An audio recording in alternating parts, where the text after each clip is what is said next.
Welcome back to Thought Provoking Conversations, where we get comfortable with being uncomfortable. And today's episode invites us into a space many shy away from, but desperately need to understand more deeply. And that is dating while raising children. Whether you're a parent, a potential partner, or someone figuring out how to build meaningful connections, today's discussion is about more than romance. It's about responsibility, emotional maturity, and timing. I'm your host, Tim Williams, and joining me today is someone whose journey I deeply respect. That is Ashley Kemp. She's a loving mom, a resilient woman, and someone who knows firsthand what it means to navigate dating while raising a child with unique needs. Her son was diagnosed with autism at just 3 years old, and over the years, Ashley has learned a lot about discernment, patience, and how to protect the peace she's built for her family. Together, we're going to explore what it looks like to intentionally integrate into someone else's life when a child is already a part of the picture. We'll reflect on our own experiences, both the challenges and lessons, and we'll ask hard but necessary questions. Those are, how do you know someone is ready to step into a dynamic that already includes a child? But then, what boundaries help preserve emotional safety for both the parent and the child? And then lastly, we want to look at what does emotional availability really look like when you're no longer just dating one person, but building trust with two or more hearts in the process. Look, you all, this episode isn't about having all the answers. It's about offering honesty, encouragement, and reflection to anyone walking this journey. So what I want you to do is grab your headphones, take a deep breath, and let's talk about the weight of intentional integration. Ashley, it is great to have you here on Thought Provoking Conversations. Welcome. Thank you. Yeah, no problem. Look, I don't want to take away from your highlight. Can you tell the audience a little bit about yourself and just your story? So I'm an autism mom, and I'm raising my son, Isaiah, who's on the autism spectrum. He was diagnosed at the age of 3 years old, and I'm from Arkansas. So, yeah, that's pretty much just me raising my son. Understandable. And so with the topic of today, which is dating with kids and being intentional about the integration within this dating journey. I know when we were talking about this conversation, it was just, the curiosity struck because we're both parents, single parents at that. And I wanted to see what does that look like when it came to how you maneuver and really navigate the dating journey with a child, but then you have a more unique position than even I do in a sense of your son's unique lifestyle.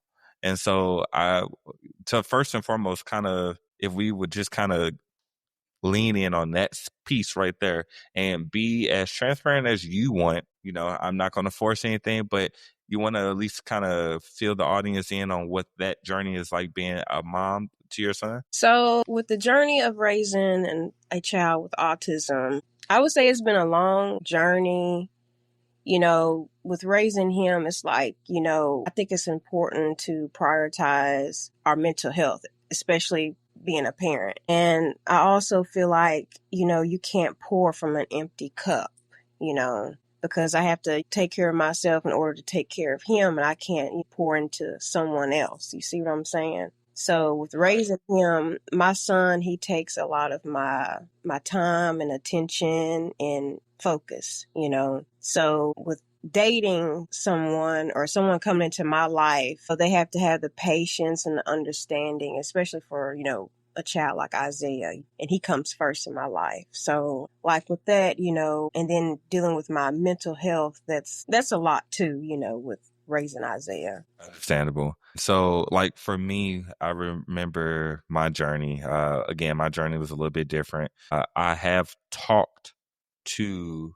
other women who had kids, but my true experience of having to really apply what we're talking about today was with my son's mom. When we met, she already had a child. Yeah. And, for me, it was, now granted, before I met her, I was already priming myself in a sense of I knew I wanted to be married. I knew I wanted to be in Yeah. a very serious relationship and things of that nature. So I understood there were things that I needed to work on my journey. But specifically coming from a single mom household, I've never been against speaking to someone who has a child. I guess for me, I was thinking to myself, how dare I convict a woman for having a child and being single now with this child? But my mom is the same way. Yeah, no, Yeah. I couldn't do that. That's contradicting. That would have been contradicting in my own opinion. And so I've always been open to dating women with kids. That being said, met my son's mom. She had a kid, and it wasn't a hard thing for me to shape my mind around. I was okay with the idea already. So that was already half of the battle of just overcoming the mental aspect of what does it look like to date a woman with a kid. But then having to get into that fold and actually learn exactly their ways, what were their family practices, or the lack of those family practices that maybe I had been brought up on Yeah. and was not seen within the household. And so when I looked at that, there was these experiences and things of the nature where I'm like, okay, I see that these pieces over here, based upon the things that I was used to, these Yeah. pieces are connected, but these pieces over here aren't as connected. And so how do I intentionally navigate that landscape, but do it in a way that is not going to be disruptive, and not only disruptive, but that is not going to seem as if I'm coming over and just trying to take over everything and it has to be my way. Yeah. So before I go any deeper into that point, I would like to know, in your journey of dating, what has that been like when we look at a disruptive presence when it pertains to both you and Isaiah and the opportunities to date someone? So I really haven't just dated, like going out on dates and stuff like that. Like I said, my son, he takes all my time and attention. And I basically feel like when someone comes into my life, I feel like they have to, I feel like it's all about their actions, like showing genuine interest in me. And I feel like, the signs of readiness is like, open communication, understanding, and, someone that expresses commitment to building a lasting, forever relationship. And I also feel like someone that's, wanting a future with me. And the thing of it is, it's just not, them only coming to my life. You're coming into my son's life as well, and I feel like there has to be like some kind of balance there.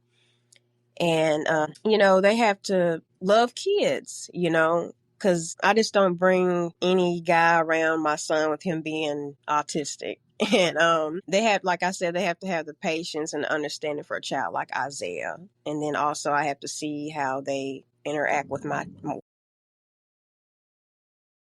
Yeah. Yeah. When we talk about that interaction piece, it's always a topic of conversation when you're dealing with people with kids. And the Mhm. question is, when is the right time to actually introduce someone to your child? And while I know this question or this answer will vary for everybody in their unique situations, so I'm kind of curious about yours, and then I'll share mine as well. Okay. So I feel like the right time to introduce, I wouldn't say the first time. I would never bring someone around the first time because, like, when you're dating someone, you have to see how they are as a person, their character, and, like I said, to see if they love kids. And just basically just getting to know that person for who they are, before I would bring someone around my son. I feel like that's the whole thing. Like, does this person, like, do they know God? Can you pray for me? Do you know your word? Do you have substance?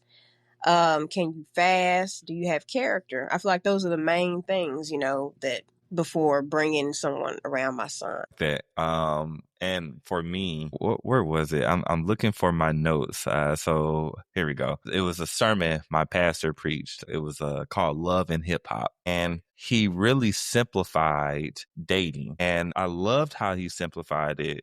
And then I'll go right into talking about my approach or my opinion on that.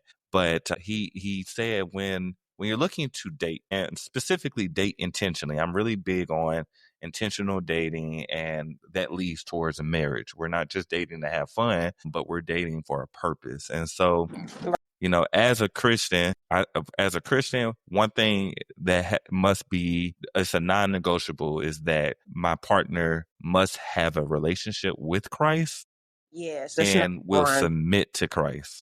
Yes. Yes. So I loved it. And how he stated it, he said, whoever it is that we're dating for marriage must have Christ, which comes from 2 Corinthians 6:14. Yes.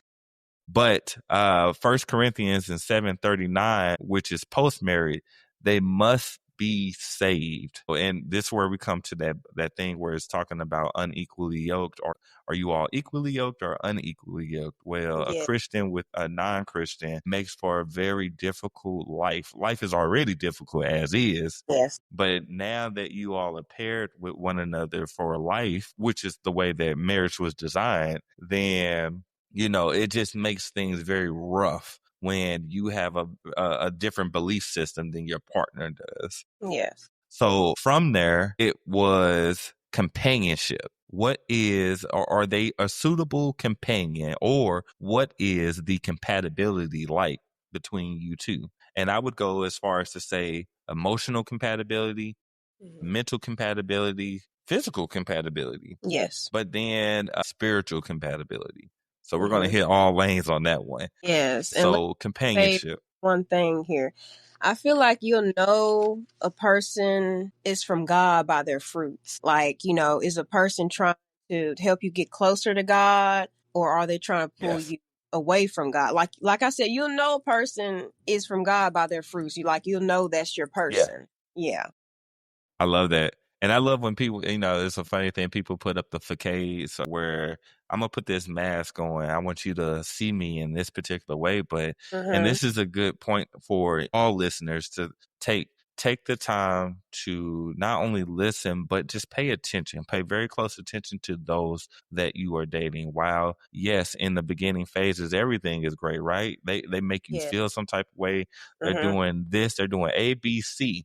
But eventually they begin to fall off, specifically if they have a mask on and they're trying to portray something that they're not. And, Right. I believe this is one of the important things about timing, that especially when you have a kid, I get certain things happen and maybe you have to maneuver a different way. So I'm not here to judge or anything of that nature, because I have my own story and opinion about it. But that being said, when you do put in the time to understand somebody and actually learn both the ups and the downs, you Yes. can then begin to see whether or not that person is truly compatible for you. Yes. Also, one thing I would like to add to that is that you also need to know exactly what it is that you're looking for to truly understand if somebody is compatible for you. So if you are out here just dating with no intentions and have no idea what it is that you desire in life,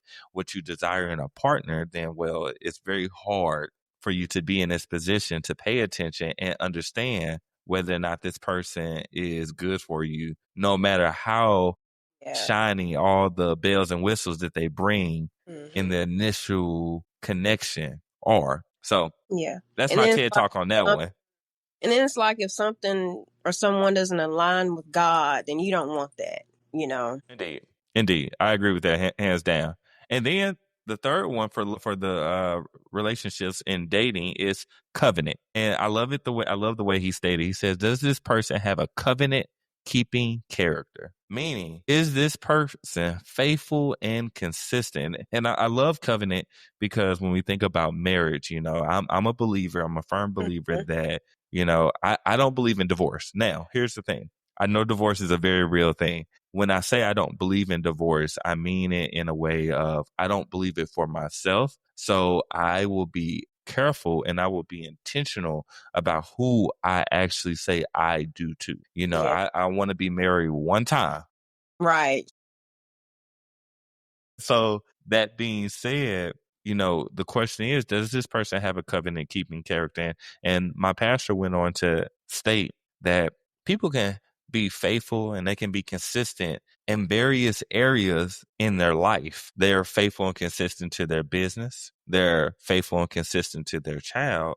But the question is, are they faithful and consistent to you? Yes. Now, if they can't be faithful and consistent to you, again, that needs to be a aha moment. You need to look closer. Why are they not being faithful and consistent to you? And then the last one, which is where we're talking about right now, is children. And the way he stated this was, does the person that you're dating, are they able to effectively disciple your child? Are they able to effectively be a positive role model, a leader that your child can look up to? I always tell everybody, that I'm not looking for a new mom for my son. He has a mom, regardless of how things may be, he has a mom.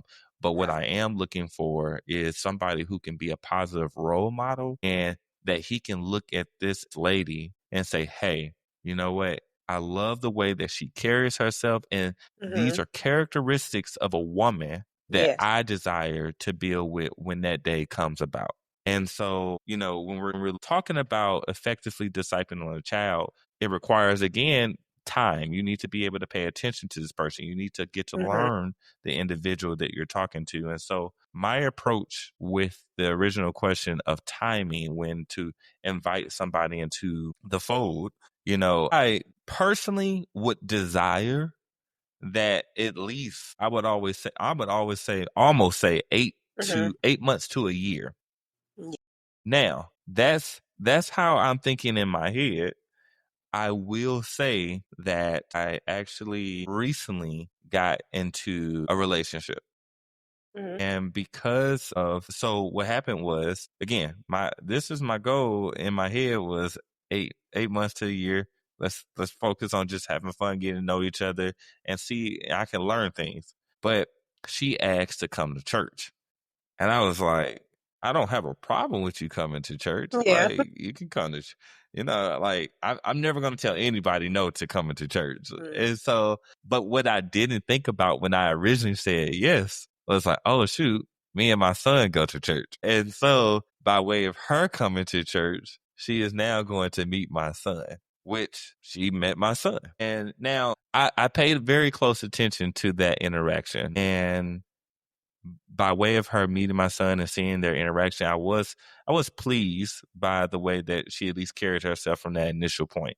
There was a certain type of gravitation that I approved of, and I didn't feel as if there was a mask on. But I do realize, like, oh man, still, had I done things a little bit differently, while yes, I don't mind you coming to church, let's push it off a little while. And again, because not necessarily that I don't want you at my church, I just don't, I wanted to take that time to continuously get in to know you so that I can know that you were the right person in regards to meeting my son at a set time. Now, we fast forward, things are great.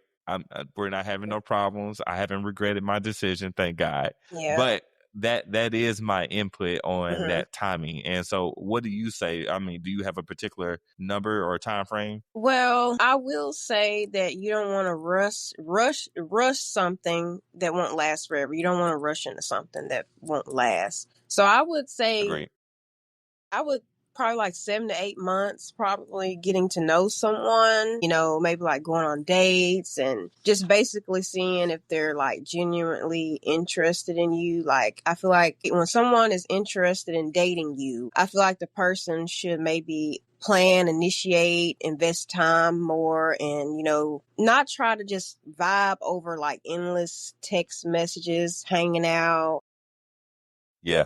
I just feel like, like, let's just say you're not an option, you're not a placeholder, you're the main event. Let's just say that. But I would feel like it'll Yeah. take months for me to actually get to know a person before I let them meet my son, because like Isaiah, he doesn't really like to just be around anyone. He's kind of like more to himself. He likes being around his grandparents a whole lot. So like, I don't want to like let someone meet him and then, they stop coming around, especially like if my son gets used to being around that person, you know what I mean? So I would say for me, Right. it some months or maybe a year, if so, for them to meet my son. Yeah. No, totally understandable. I have no problem with it. Again, if I could go back, I would have given it more time. Yeah. I'm thanking God that, I haven't regretted my decision. But that being said, when we, again, now taking it from the approach of the timing aspect of introducing them to your child, sorry. What does it now look like for you per se when it comes to initially bringing up the conversation of having a child? Do you feel like if you're interested with someone that you choose to have, get to know them, and figure out what the initial connection is and chemistry is between you all before you introduce that you have a child? Or is that just right off back something you're going to make clear? Well, first off, I always let someone know I have a son. That's first. He's number one. He comes first. So, I mean, I let the person know, I have a son who has autism. I'm upfront about it, just to kind of see whether they like kids or not, or if they're like, have the patience for a child like that, because not a lot of people have Yeah. the patience and the understanding for a child with autism. So I would kind of dive into that first, not let them meet him right away, but like just see like if they have the patience for someone like that, because I would clearly get to know them, still get to know them. But it's just, for me, I would just dive into just, hey, do you love kids, or do you have the patience or would they have the patience for a child with autism? Yeah. Now, I think in my input, I remember it was a certain point where I would tell people like, I don't like to deal with children. And it wasn't that I didn't really like to deal with children. I was running into these bad children. Like, golly, they were God. bad. And not that I was talking to anybody with any bad children. Thank God Right. I haven't run into that. But, you be around the cousins, or you go to parties where people bring their kids and the kids ain't listening, fighting each other. It's just be like, oh my God. So I was using that perception off of thinking like this is just how it's gonna always be. And then met my son's mom. Or sorry, I said met my son's mom. Yeah. No, Yeah. I said it right. Met my son's mom, and of course she had her kid. And dude was cool, like real great personality. I can definitely tell that he had been raised with love and care. Yes. Of course, yeah, he had his own unique features and personalities, things of that nature. I think that comes with just any and everybody. But I was grateful to go through that experience because, and she was right off back with me. She told me right up front, I should say, that she had a child, and I was like, cool. I have no problem with that. Again, I've already primed myself, and I already have the idea and mentality that I'm okay with dating someone with kids. So I didn't have a problem with that. And then Right. if we kind of fast forward, now I have a son, and I've now jumped back into the game. I was perfectly fine with telling people that I had a kid. But then Yeah. I realized when I originally got on to like these dating apps, I didn't necessarily put it out there. Not that I was trying to hide it, because Right. I would actually like in the conversations I was having with people, then I would just go ahead and be upfront. Because again, just like you, my son is my life. I love my little man. Yes. And I'm at a point now where I want to protect my peace and his peace. And so I don't want to, put any unnecessary BS in his life, nor do Yes. I want to, make the wrong decisions because I'm being careless. Yeah. And so that being said, I was more than happy to share that. And I felt really good when I met and ran into the people who would simply say, oh, no, I can't do that. I'm good. Bye. Yeah. And I think the reason why I felt good about that is because deep down inside, I think you can kind of tell yourself the type of person you are, Yeah. potentially depending on what happens at that scenario. Are you that one person who begins to think internally saying, dang it, I shouldn't have told her that, or I shouldn't have told him that? And like, if that is the case, well, why not? That's a huge thing. That's a part of your life that's not going to change. Like, that's your child. They're not going to Oh go yeah. anywhere. How do you protect your peace in that process? For me, it was simply understanding I had a position And that position was that I am Simba's father, and Simba has me to depend on. Yeah. And so no matter what, I would not myself or anybody else make me feel lesser than or whatever just by way of having a son. First off, I'm 33 years old. I had my son at 31. So, I killed the game in the sense of like I wasn't out here having him at a young age. Not that that's a problem. My mom had me when she was 16 years old. So there's no judge in that particular case. But Hmm.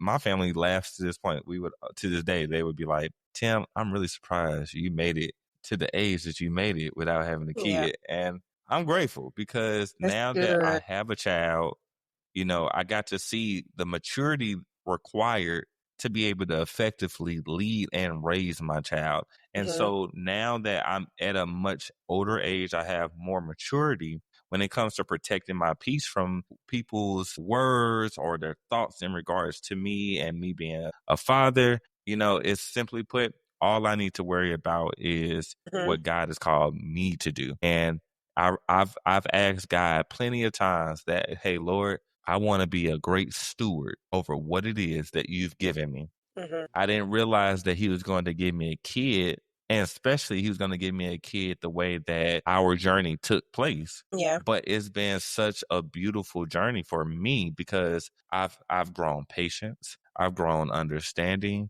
but most importantly, I've grown as both a man and a leader to be able to now effectively disciple my child, but hopefully as well be able to integrate, as we're talking about, into Yeah. someone else's life and not only effectively lead them, but if they have a child, which my partner, she does have a child, I'm now able to learn, but then also position myself to effectively disciple him, even if it's just doing little things here and there. Again, it's not as much as telling them, hey, I need you to do this or do that, or I need you to Yeah. look at life this way, but it's showing them.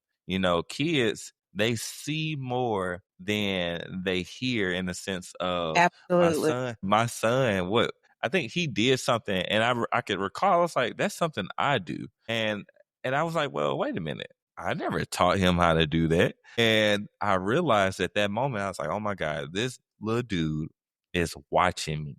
And so it told me I have to be careful in the way that I operate and move throughout life because at the end of Hmm. the day, he is going to learn more based upon what I do than what I try to teach him. Yeah.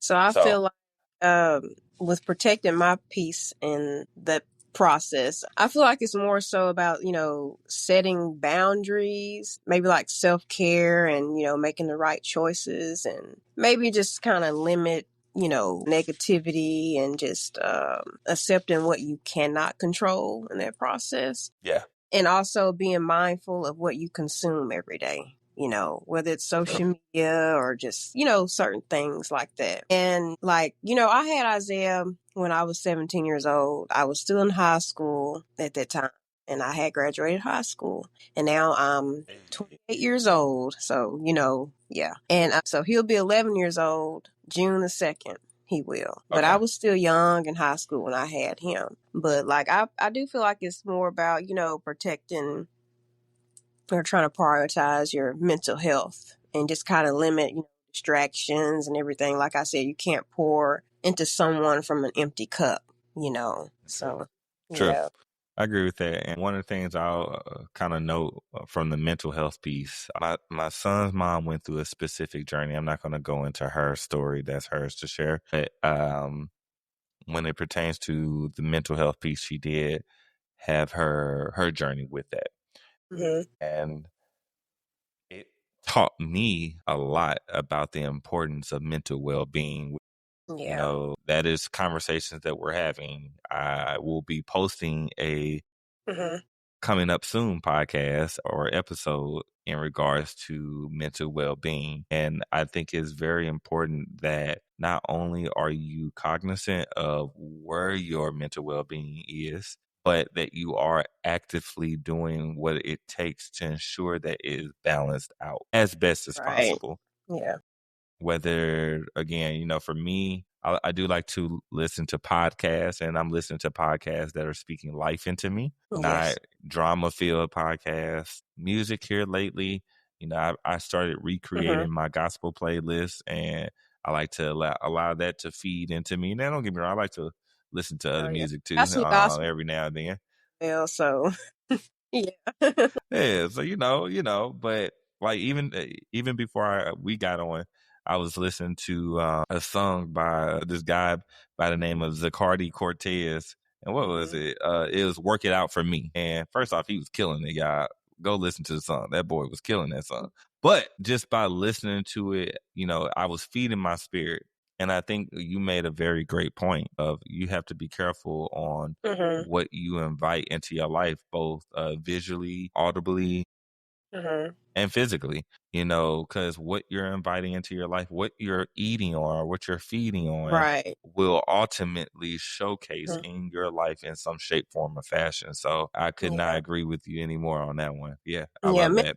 I It's love that. very important. That's something I've struggled with is my mental health over the years. And I feel like, with mental health and your well being, I feel like it's, your diet. It's not only what you eat, it's more like what you listen to, what you watch, and, like the people you surround yourself with. And it's Yeah. most importantly, it's like, the things that you're allowing into your body as well. Yeah, I agree with you on that. Now, as we go back to dating with kids and Mhm. what does it look like, purposeful integration, what have been some learned lessons based upon whatever experiences that you've had when it pertains to just being aware and intentional behind how you move when it comes to inviting somebody into both you and Isaiah's life? So for me, I would say not to just jump into any relationship because if you do that, it's not going to last. Like you have to really take time out and get to know the person for who they are. And I feel like for me, if someone,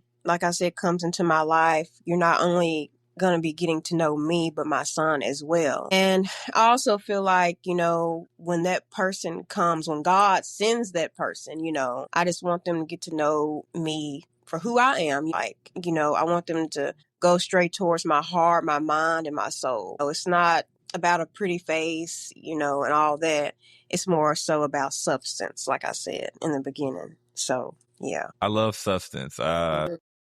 Only you all. I want to make it clear. She said it. I didn't say it. Mhm. I'm just going to use her words so I can basically promote to you all what I call deeper connections masterclass. You all look when we talk about substance. I'm currently working with a few individuals who we are perfecting what's called the deeper connections masterclass. It is a course that is built for singles and couples who are intentionally dating with the purpose of what? Marriage. And it's about basically removing surface level conversation and saying, Mhm. you know what? No, we need to get deep. We can't keep building these relationships on surface level conversations. And then when we get into the thick of these relationships, specifically, you get married to this individual and then you start to learn what in the heck? I don't know this person at all. What happened? Right. They were this person before. Now we're married and they're this person. And so with deeper connections, it's about really getting to the core, the root of Mhm. who a person is. And the only way you can do that is by, I'm not going to say the only way, but one of the ways that you can do this is by asking better, wiser, deeper questions. And then Yeah. being willing to break down the answers that they give you, which means Mhm. you have to be intelligent or wise Right. enough to understand that you just can't take for face value what somebody gives you. Lean into that. If they Right. And tell it's you important that, to have those uncomfortable conversations, in that process. very much so, very much so. And one way my pastor told me, he said, Tim, I think the best way for dating and truly getting to know somebody is by leaning in on your past experiences and pains. So when you're asking questions, you need to speak to those pains and those experiences that you've gone through and Mhm. understand how will that person address you or address those situations should those come about. And for me, that was very, I guess, an aha moment for me to be able to say, okay, I can lean in on these experiences and pains, but I can lean in on them from a point of not trying to relive them, but trying to not only get to know my partner even better, but trying to understand how do we actually maneuver should those things come through. And this is where I say you got to lean in on the answers that they give. You know, if they say that their favorite color is green, this is very basic, probably not the best Basic. one. Let's say this. Let's go with if they say, yes, I believe in Christ. Okay, that's great. Or even better, they'd be like, oh yeah, I believe in the Lord. Yeah. And that's their answer. And be like, okay, well, what Lord do you believe in, huh? You know, because Yeah, that's a good question. many people believe in various different gods, and I only believe in one God, and I believe that there That's is right. only one God. And so, you know, I want to know that. I want to know that, oh, well, I do believe I'm a Christian, and that's great.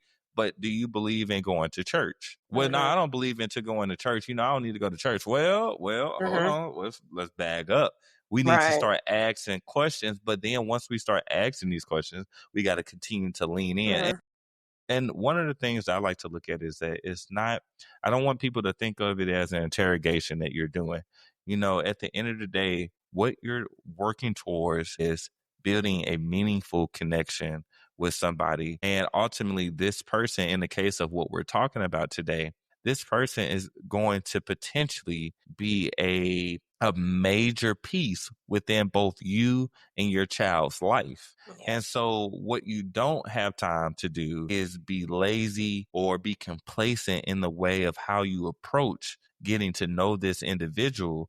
And then come to find out, not only have you wasted time, but you've also caused unnecessary frustration, turmoil, and just mess to be invited into not only your life, but your child's life as well. And so you owe both yourself and your child the ability to truly get to know the person that you're trying to build a life with, especially if you're intentionally dating towards marriage. And I feel like, we have to have shared values that as well. True. And they have to believe in God True. the way believe in God, So, yeah, Yeah. with that's a lot, because I wouldn't let just anyone come around my son. Like I said, I have to get to know them for who they are as a person before I introduce them to Isaiah. So, Indeed. And when we talk about the shared values, a good way that I was actually looking at a politician on Facebook. I just kind of was scrolling, the reels mhm. came across, and he likes to have conversations with people almost about any and everything.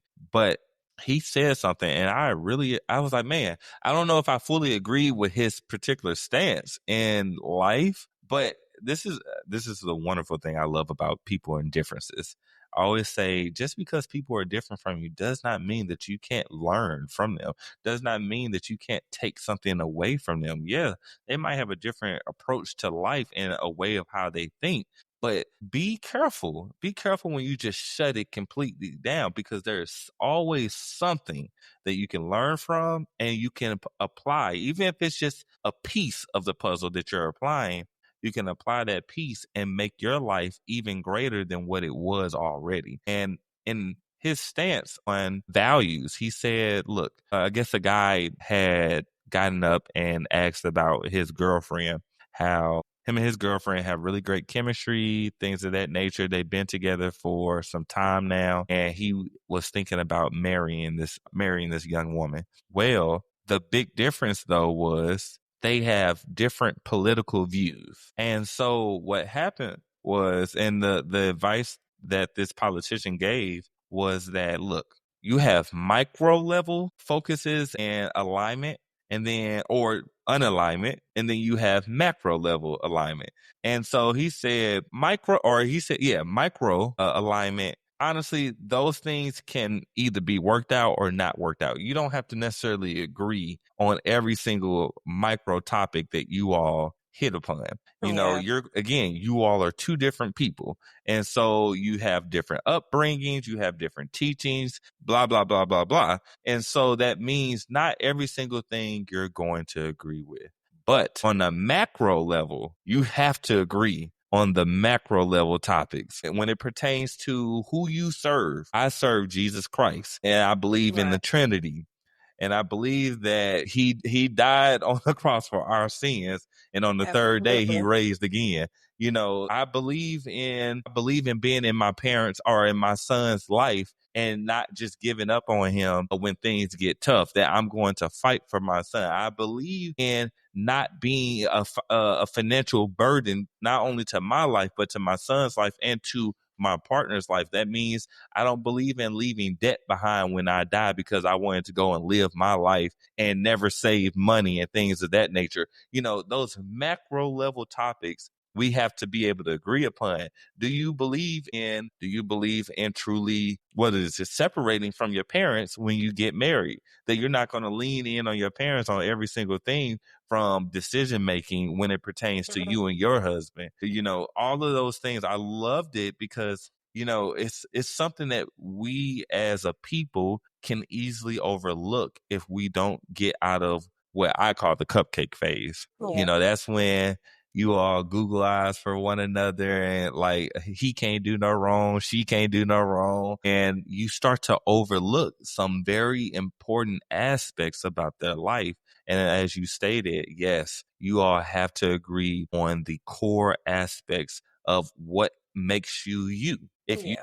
If you all can't agree upon that, it doesn't matter what the micro level disagreements are. The macro level disagreements is what's going to destroy you all and ultimately put you in a position where maybe you regret, you're frustrated. We talked about mental well-being. Now you mentally stressed out and feel like you don't got a hold of life. You're wondering why your kids doing this, why they looking at you this way. It's a ripple effect, and it all can be prevented, or some of it, if not most of it, can be prevented by way of being intentional about taking our time, getting a true Yes, understanding of absolutely. who the person we're talking to, and do they truly embody those values and characteristics we need for them to embody to effectively disciple our child when that day comes, that we allow that to be the case. And always focus on that person's actions as well, you know. Yes.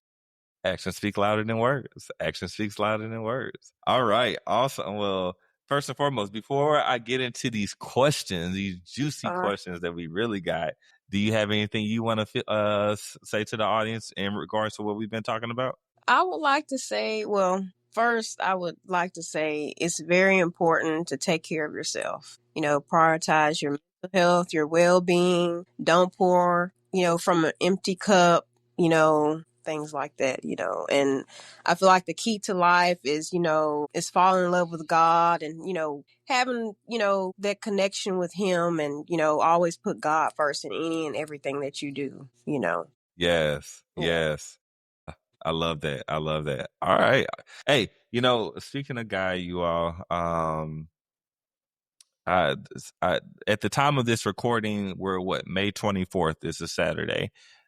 And I'm taking a side pivot real quick, you all. I got to go down into the city. So here recently, Ashley, we just got struck by a really, really bad tornado, and it devastated North City, which honestly is about 10 minutes away from where I live. Yeah. And I had not had the chance to be able to go down there yet. And I didn't want to be in the way, I have but I actually had to. that lives there actually in St. Louis, and me and my Yes, mom that's we right. You did checked tell me on that. my family, and they're okay. Okay, that's a blessing indeed. I'm glad that they are okay. I was taking my son down to drop him off with my mom, and I saw the devastation firsthand. Oh, wow. And it was bad. It was really bad. And so I wanted to take this time, first and foremost, to just say to those who are listening to the show today that either have family in St. Louis that were affected by this tornado, or if you're listening to this podcast and you personally were affected by the tornado, first and foremost, my condolences goes up to you and your loved ones, in a sense of anything that you all might have lost through that horrific event. And if you unfortunately lost somebody to this horrific event, you all, I am again apologetic towards that. And my condolences goes out to you all. But as we were talking about Christ, I could not go further on into the show without just making it clear that at the end of the day, Lord is good and he is great. Yes, he is. And, even despite that, we're going to have challenging times.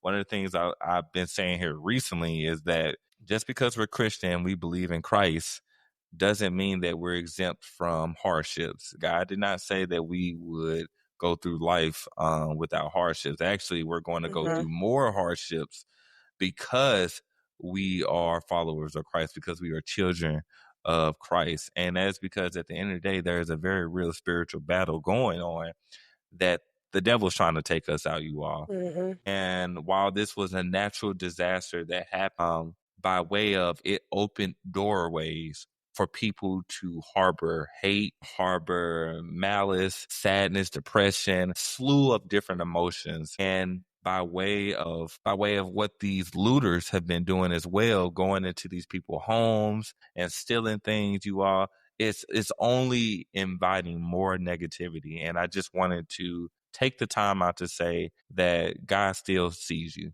God still is there with you, and he is not giving up on you, even despite this horrific hardship that you all are experiencing or that your family members are experiencing. God still sees you all. And I just want you to lean in on that.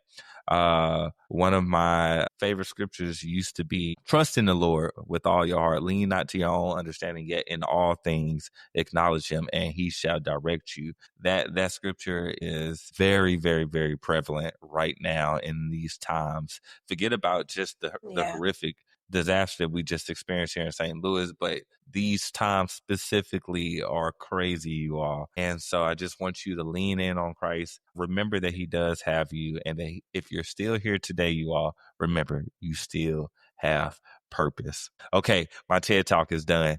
Ashley, you have anything else to say? Well, first and foremost, I would like to thank you for inviting me to your podcast. I've never really been on a camera or anything like that, but I really Okay. taking the time out and just reaching out and letting me join your podcast. Oh, Yeah. yeah, no And problem. having No the problem. uncomfortable conversations, so Yeah, no problem. No problem whatsoever. And real quick, before we wrap up on the podcast, let me run through these questions and let's get your opinion. We can talk about it. So, first and foremost, when someone expresses interest in you while raising a child, what signals show that they're ready or not ready to integrate into your life? And then specifically, how do you protect your peace in that process?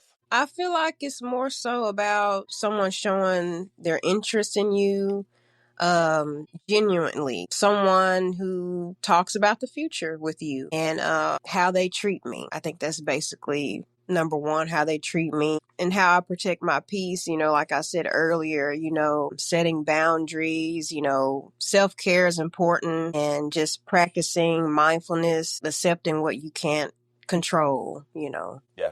Yeah. I agree. I agree with that. And for me, I take the approach of not ready. Simply put, it is how they carry themselves. Yeah, how they carry it. Listen to the person. If you're really listening, you will begin to hear certain things that are going to either throw up yellow flags or red flags. How way that they view certain things, Yeah. look at the way that they treat their family, specifically their mom. When they do get around kids, whether it be your kid or another kid, cousin, nephew, whomever, Yeah. how are they treating that kid? Be ever so aware and keep them eyes open. As far as protecting my peace, honestly, is simply put by having real conversations with these individuals and being willing to go as deep as I need to go, even if it's uncomfortable. There have been conversations that even I have had to have that were uncomfortable for me, specifically having to answer them because maybe and uncomfortable the discomfort came by way of sometimes I just didn't even realize that was something I needed to think about. And so I didn't have a answer at the particular time for it. But then when I began to think more about it, I was like, well, hold on. how do I look at that situation, or how do I feel about that situation? How would I handle that situation? One of the things that, first and foremost, as a parent, and what I've learned is that there's always room for improvement. Yeah. When I was, what Simba was about he was in the 2 to 4 month stage. Babies do what they do. They cry.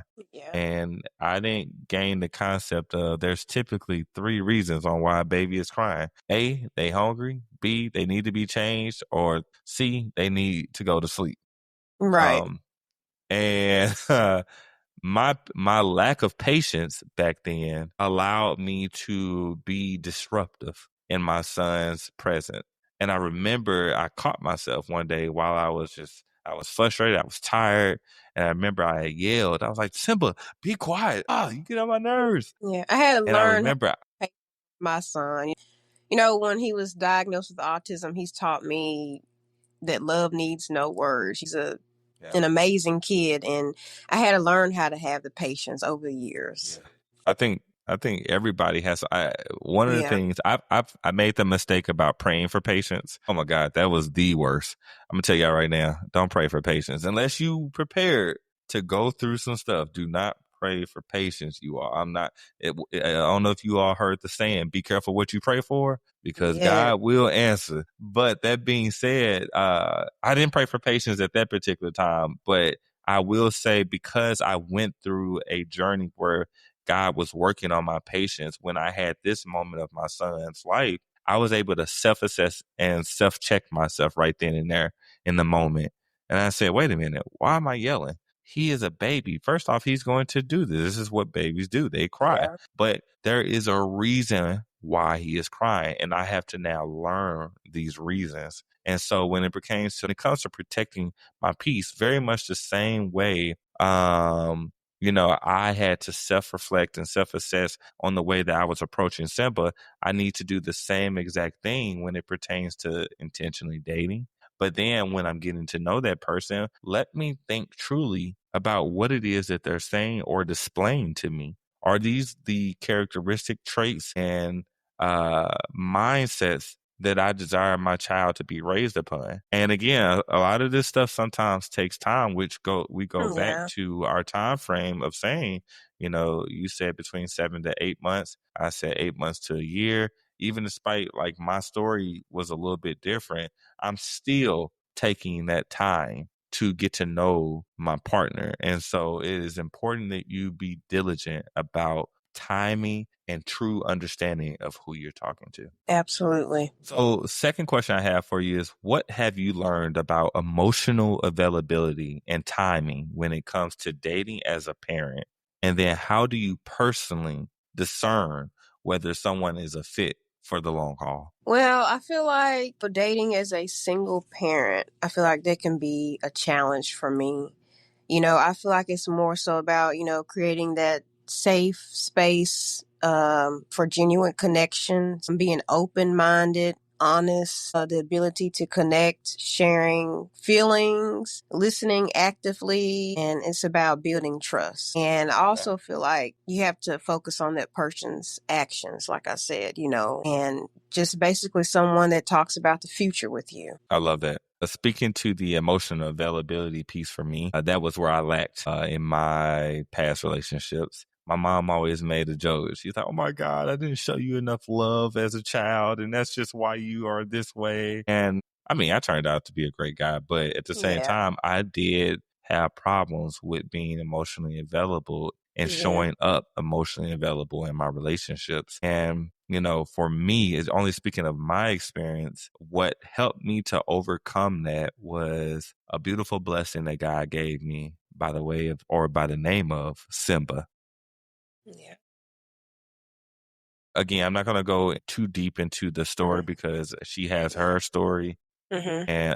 But I'll tell you my version of how Okay. it's been a blessing. My son's mom, or Simba, his mom went through some severe ordeals when we speak of mental well-being. Mm-hmm. That being said, it's been me and Simba since he was 1 month old. or 2 months old, sorry, 2 months old. And you know, I always thought that I would be the tough love dad, you know, I'm Yeah. gonna show you tough love, and then mom will come Mhm. around and do the nurturing and things of that nature. Yeah. That's how I am with my sons. Yeah. And I feel so, he's kind of spoiled, loves his yeah, mama. Yeah. hey, And I ain't feel nothing like, wrong with it. child, you know, they're a blessing. They're a gift from God. So, True yeah. blessing. And by way of, I will say, by way of having to raise my son by myself, it taught me how I needed to be emotionally available and how I Mhm. had to be a better nurturer. I can't show my son 24/7 what tough love looks like. I Yeah. have to be able to hug on him. I have to be able to kiss him. I have to be able to just pat him, pat his back and let him know, like, hey, your dad is here. I love you. One of the things that I grew up and having a little bit of discomfort doing was being able to tell another man that, hey, I love you. And not in a way of anything crazy, but by way of saying, like, you know, my friend, my best friend, he'd be like, hey, bro, I love you. And it would make me feel some type of way. All right, I got love for you too, man. But I realized, like, no, it's nothing wrong with saying this. I have to remove myself from the way of thinking that, you know, society says telling another man and being a man that you Yeah. love him, oh, that's gay. No, that's just a way to express. I'm not gay because I'm telling my best friend. I do love my best friend. Like, we've gone through a lot of Mhm. stuff. Like, Yeah. that's my guy. But I don't have to conform to the way of society's way of thinking and say that, or if I say that now I'm gay. No, no, no. What I am is being able to confidently and effectively express myself and not feeling shamed behind doing so. And so with Simba, I wanted to make sure that he heard me saying, hey, son, I love you. And, you know, I make sure that he says it back to me. And I'm continuously doing that same thing because I want to build a standard. I want to break the mold of what society has created for us and say, no, you can live Mhm. differently. And this is what it looks like to live differently and to be Right. confident within that difference. So, you know, when it came to emotional availability, for me, Simba helped me to nurture that particular trait within me that I knew God had given me, but I just wasn't feeding. And now I'm grateful to be in that position where I can now feed that emotional availability. And so when my partner asked me, was I emotionally available today? I could with confidence say, yes, I am. And here's Mhm. why. So Yeah. that's mine. And then my last question for you is, what's one moment where your child's needs clash with your desires in dating? If so, and how did that moment shape your outlook on what intentional relationships really require? Well, I would start off by saying maybe when my son is having a meltdown, I'll Mhm. just start there. And then I feel like what intentional relationships really require is commitment, trust, understanding. You have to listen to understand your partner. I feel like it's Yeah. all about being vulnerable with that person. And just like I said, having shared values, like do they believe in God the way that you believe in God, things like that. Yeah. And I Yeah. just want someone to, I don't know, take time out to get to know me because, Isaiah, he's a lot, that's a lot for me. He takes all my attention.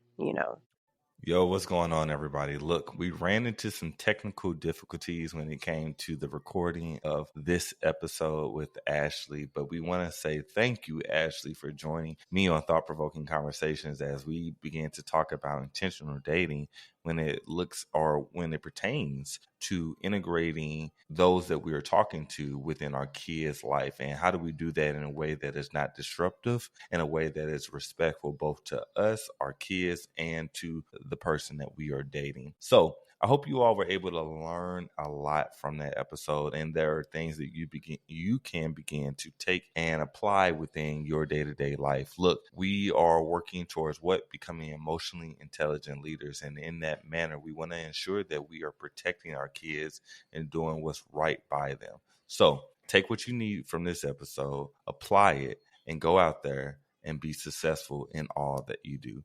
Thank you for listening to Thought Provoking Conversations. Take care.